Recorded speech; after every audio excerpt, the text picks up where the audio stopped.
यहाँ जितनी सारी चीजें दिखाई पड़ती है, चाहे वह पेड़ हो, पौधा हो, जमीन हो, जगह हो, कोठा हो, सोफा हो, महल अटारी हो, चाहे 84 लाख योनि का जीव ही क्यों न हो, यह सब माया है, सब छूटने वाला है, सब नाशवान है। जिस नाशवान को हम और आप पकड़ के उसी में मगन हो रहे हैं, लेकिन वह हमारा है नहीं, छूट जाएगा। जाएगा क्या हम लोगों के साथ? सदगुरु कबीर की वाणी है, काठिन कबीर एक पाप पुण्य ही अंतिम साथ निभाएगा।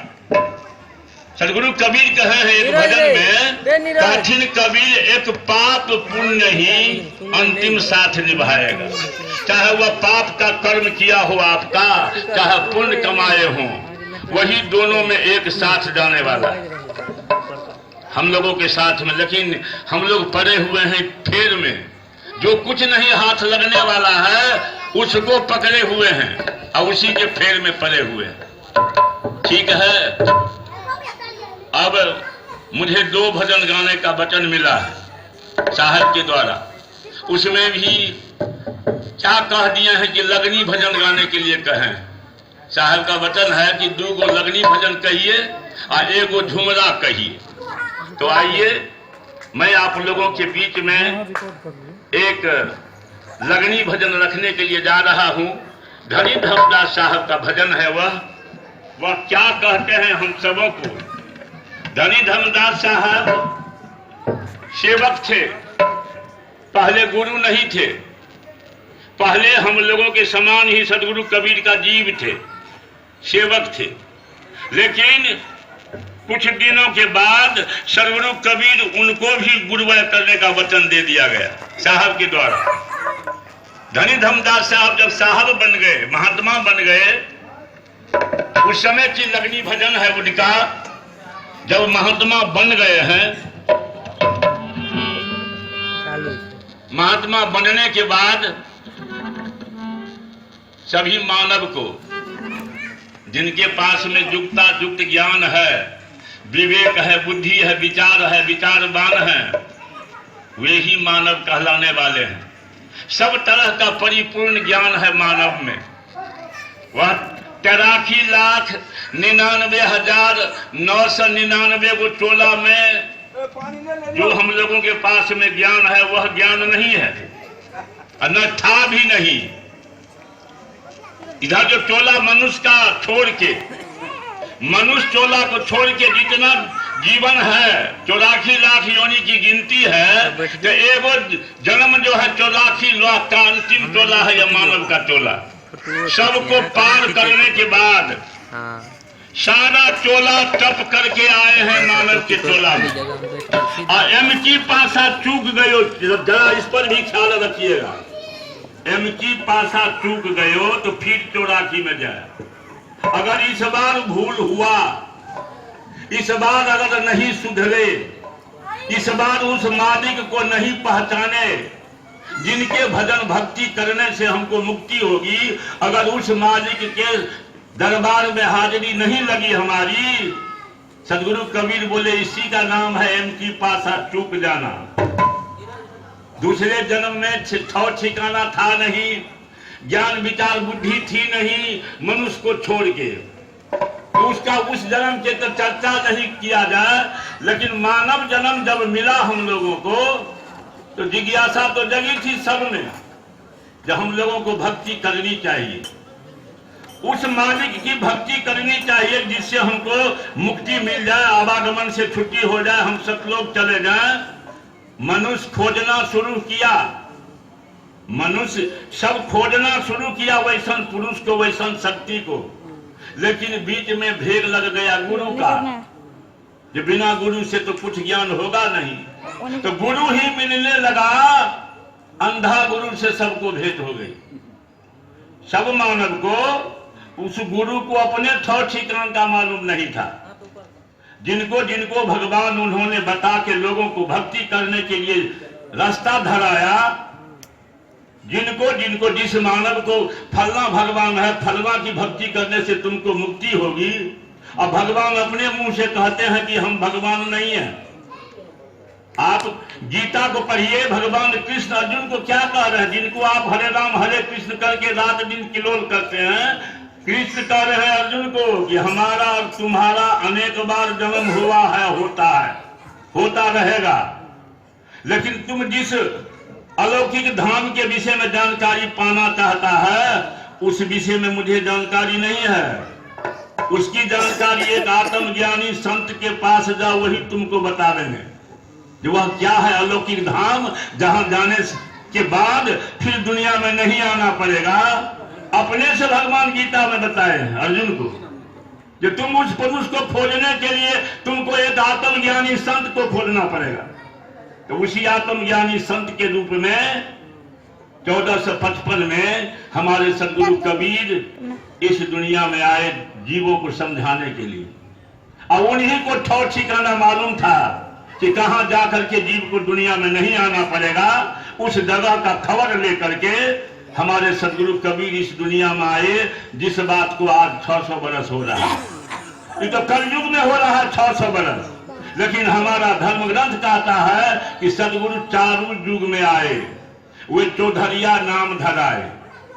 सतयुग में उनका नाम था अचिंत साहेब, त्रेता में सदगुरु कबीर का नाम था मुनींद्र साहेब, द्वापर में अभी हमारे चंद्रेश्वर भाई बता के गए हैं राजा चंद्र विजय की पत्नी रानी इंद्रमती, गढ़ गिरनारे का रहने वाला वह रानी इंद्रमती का गुरु, उनका नाम था द्वापर युग में सदगुरु कबीर का करुणामय साहेब, और कल युग में सदगुरु कबीर का नाम हुआ कबीर साहेब। लेकिन आए चारों युग में, और वही अलौकिक शक्ति है।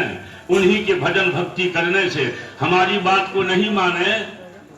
घर घर में टीवी चलता है, एगो साधना चैनल चलता है, 7:40 से 8:40 में एगो संत रामपाल साहब का प्रवचन होता है। उस दुनिया के सारी जितनी किताबें हैं, सारा ग्रंथ जितना है, सबको टेबल पर रख करके प्रमाण सहित लोगों को समझाते हैं कि गॉड कौन है, हु इज गॉड। उसकी जानकारी रामपाल साहब ग्रंथ के द्वारा लोगों को दिखाते हैं। और जितना गुरु हुए संसार में, राम कृष्ण बाबुल नरसिंह परशुराम महादेव ब्रह्मा विष्णु शंकर की भक्ति दिला दी सबको, और सब उसी में लगे हुए हैं। जबकि ब्रह्मा भी अमर नहीं है, विष्णु भी अमर नहीं है, शंकर भी अमर नहीं है, सबका सब जन्म लेते हैं, सब मर जाते हैं हम लोगों के तरह। वह ग्रंथ में प्रमाण है, सब कुछ में लिखा हुआ है, सब जितना ग्रंथ दिखलाते हैं सब में प्रमाण है। जो इन लोग रहने वाले नहीं हैं, आगे जाने वाले हैं, जैसे हम लोग माता के गर्भ में जन्म ले जाते हैं, जन्म लेते हैं, पुनः कुछ दिनों के बाद मर जाते हैं, उसी प्रकार से वो जितने भगवान का नाम मैंने गिनाया 24 रूप निरंजन साहब का है।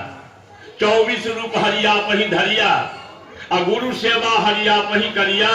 वह सब नासवान गोसैया के विषय में लोगों के द्वारा जानकारी मिल गई, और सब उन्हीं फेर में पड़ गए, अपने रास्ता को अवरुद्ध कर लिए, सकलों का रास्ता बंद करवा लिए।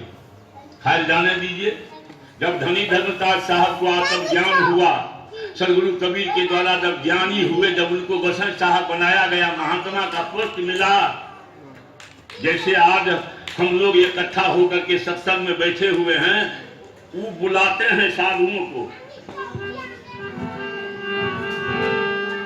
लगनी भजन में आइए।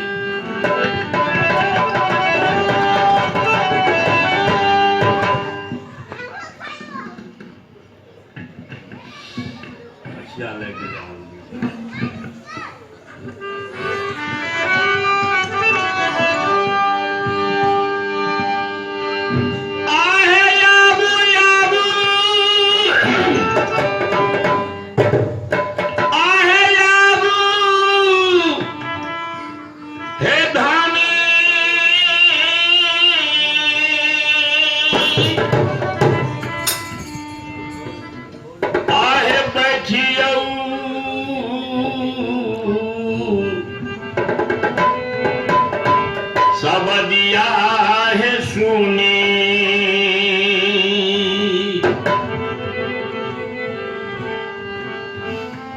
कि आहे दिल सजनी है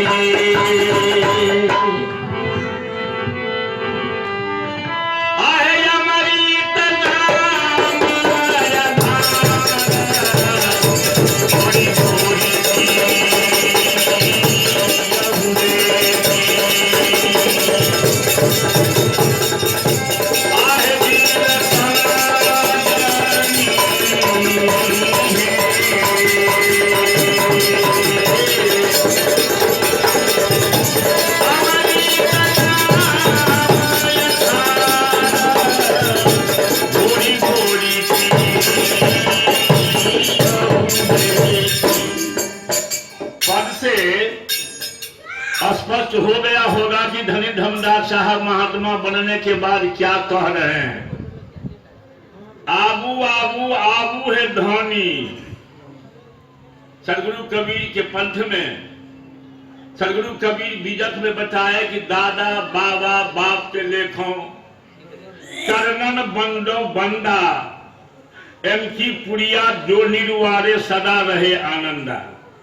सदगुरु कबीर बताए कभी इस समाज को, इस भाई बंधु को, इस मानव टोला को दादा कभी कहे, कभी बाबा कहे, कभी बाप कहे, कभी सखिया है, धनी है, अनेक अनेक प्रकार की बातों से संबोधन करके सत्संग में लगाने का प्रयास किया सदगुरु कबीर।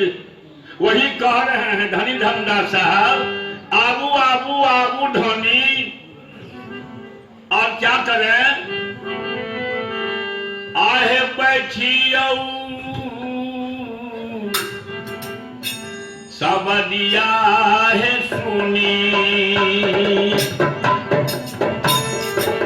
आहे दीन सजनी,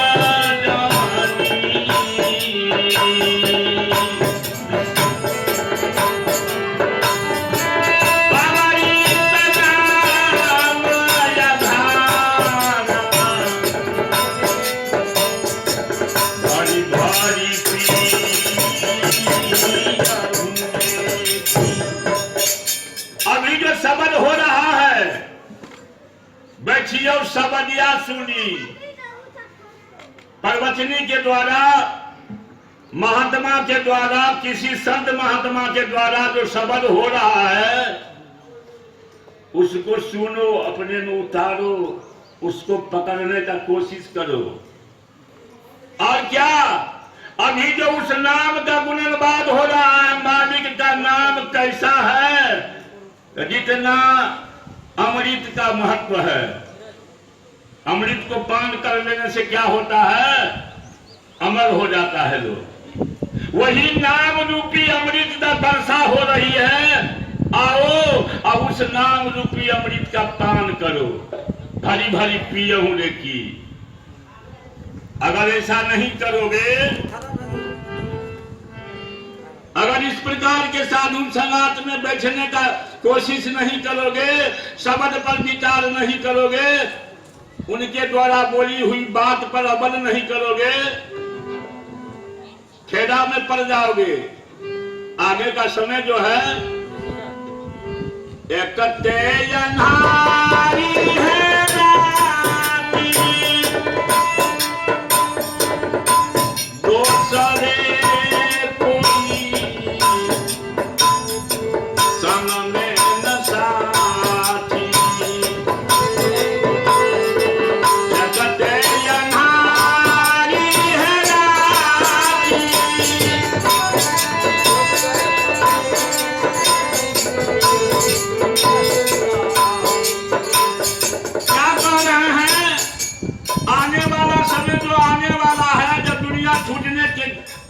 किनार पर है, एक अन्हारी राती, अंधकार आने वाला है तुम्हारे जीवन में।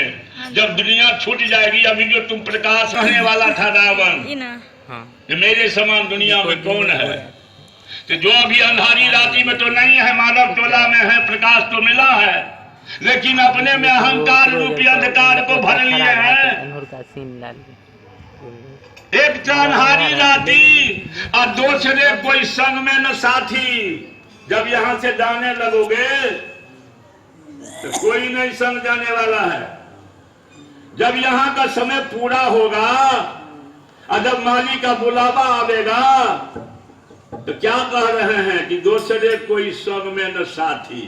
और क्या होगा, जब जम का सिपाही तुमको पकड़ने के लिए आवेंगे, आहे जमुआ से पड़ता यादारी,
और दूसरे कोई संग में न साथी सखिया है जमुआ से परत अरारी तोने विधि बांटे रेखी।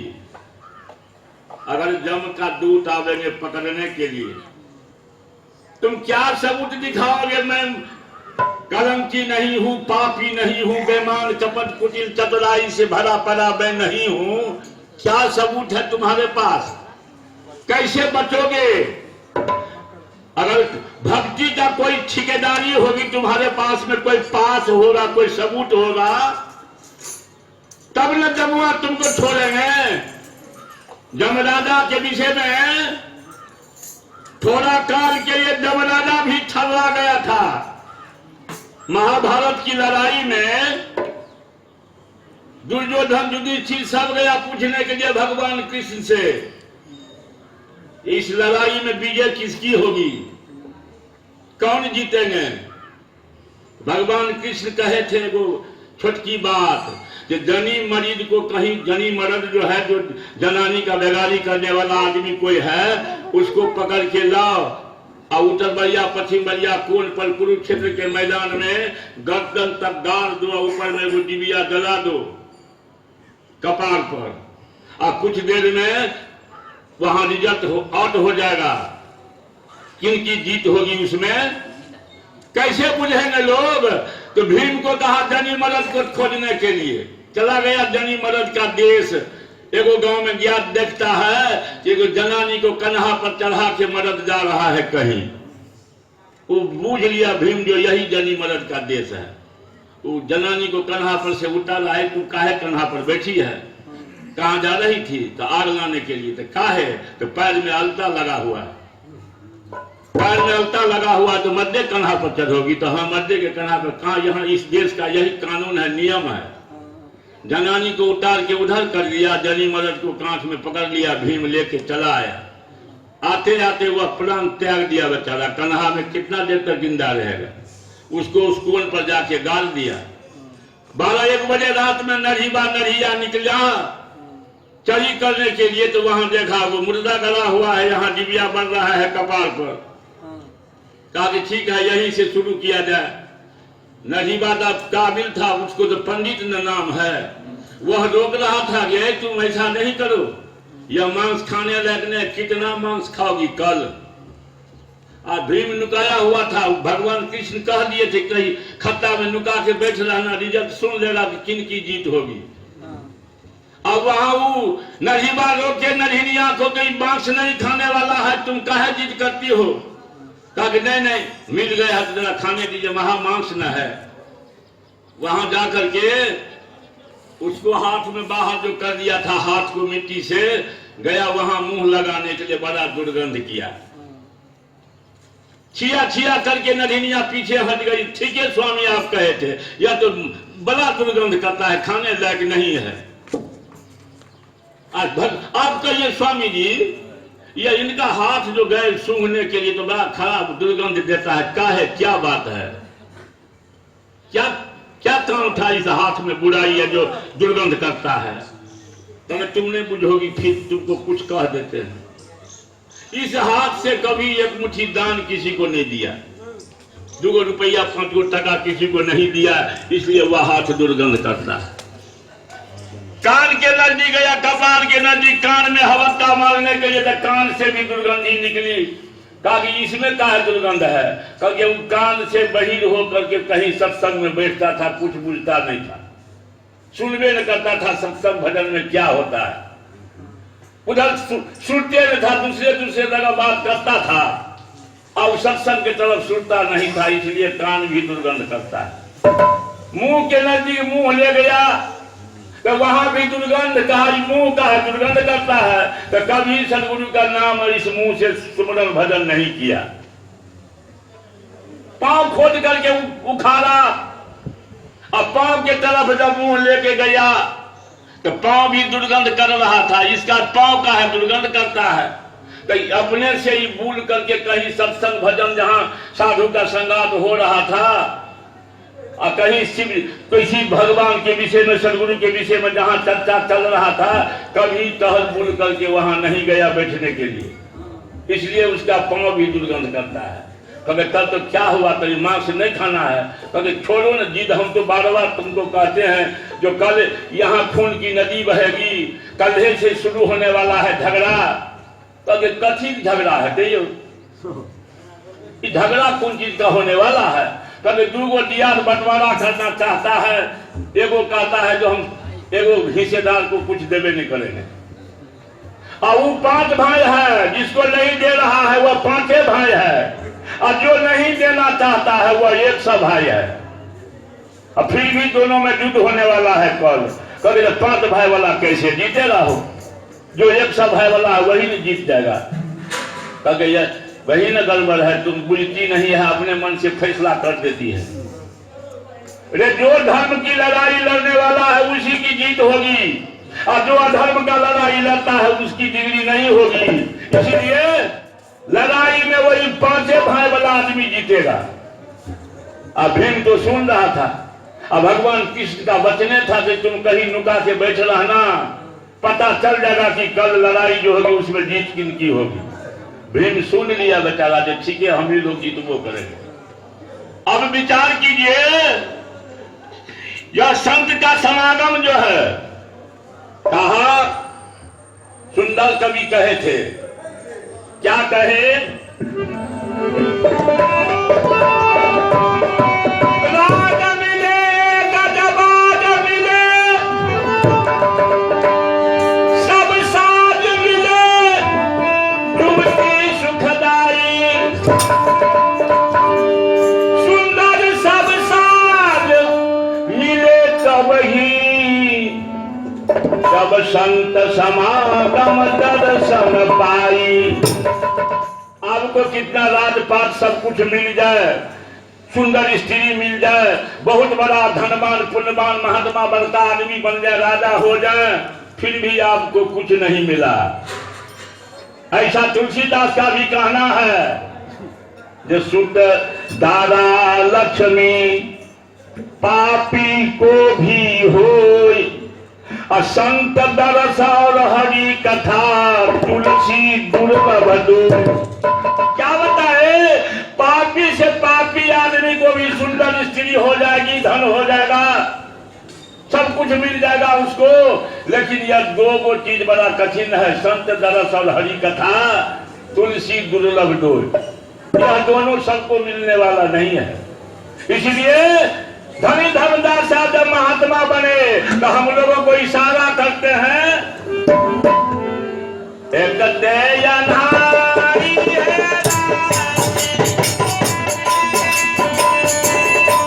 वो सरे कोई संग में न साथी,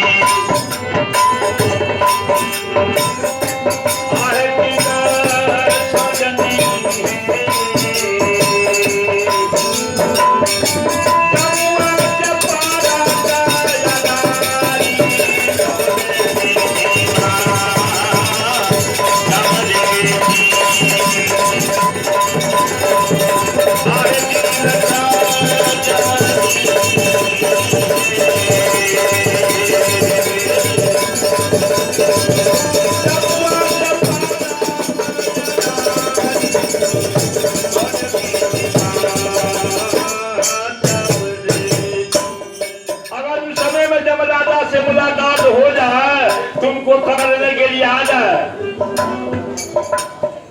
कैसे बचोगे उनसे? मैं तो बताता हूं, जब राजा से छुटकारा कैसे मिलने वाला है।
बचने का एक ही उपाय है कि गुरु का सुमरन करो, अभियंतर में सुरता धरो, और क्या करो, अपने ज्ञान को स्थिर करो। दौड़ा के इधर, दौड़ा के इधर, यहाँ नहीं है भगवान, वहां है भगवान। दौड़ के इधर, दौड़ के इधर, थक जाओगे खोलते खोलते, कहीं नहीं मिलने वाला है। हर जगह पानी और पत्थर का ढेर है। जहां जाओगे सगले देखिए पत्थर पखान के बहना सदगुरु मिलला भगवान, सदगुरु वाला मेहमान। जहां जहां जाइएगा अपने से बनाया हुआ भगवान भेटेंगे।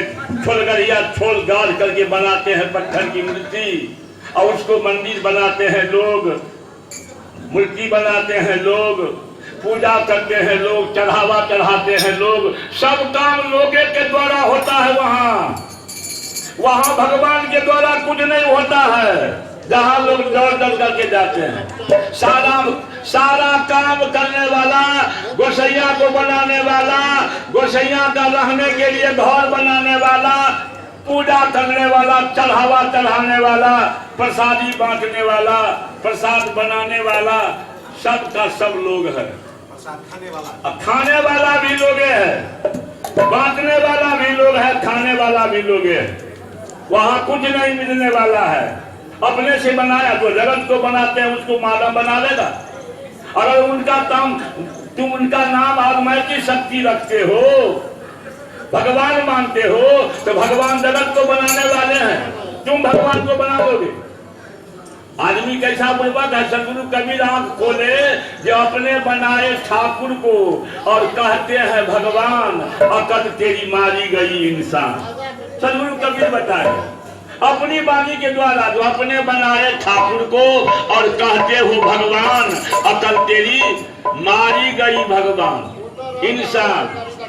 खैर उधर नहीं जाना है, प्रवचन करने का बहुत सारे गवैये लोग हैं बैठे हुए। मैं जैसे अब यही इसी भजन पर मैं अपने प्रोग्राम को कैंसिल करूंगा। कहा कि मेरे पीछे और बहुत लोग हैं। हमारे गंगा भाई बैठल हैं, ललन दास बैठे हुए हैं, राम बहादुर भाई हमारे संगी साथी भी स्कूल में थे। इन्हीं के त्याग में मुझे वेतन भी मिलता था। कालीगंज में है ही अभी प्रधानाध्यापक के शिक्षक के पद पर हमारा साथी है ही भी प्रवचन करते हैं। तो मुझे अब ज्यादा गाने बजाने का शौक नहीं है, बहुत गा लिया मैं, इसी प्रकार से गाता ही रहता हूँ। खैर आइए, अगर ऐसा आपका ज्ञान स्थिर हो जाएगा और गुरु के सुमरन में लग जाएंगे, दूसरा कोई रास्ता अगर नजर नहीं आवेगा, जब आपका इतना सब कुछ ठीक हो जाएगा तो धर्मदास साहब कहते हैं तब तुम्हारा कल्याण हो जाएगा। आगे के पद में धर्मदास साहब का इशारा है, 14 हो नदी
धमदास साहब कह रहे हैं कि अगर तुम्हारी भक्ति ठीक होगी, अगर तुम गुरु के शरण में रहोगे, अभी अंतर में सुरता धरोगे, अभी अंतर में भीतर ही भीतर उस रूप को, उस गुण को, उस साहब को अगर याद करोगे, दिखावा करने से मालिक नहीं मिलने वाले हैं।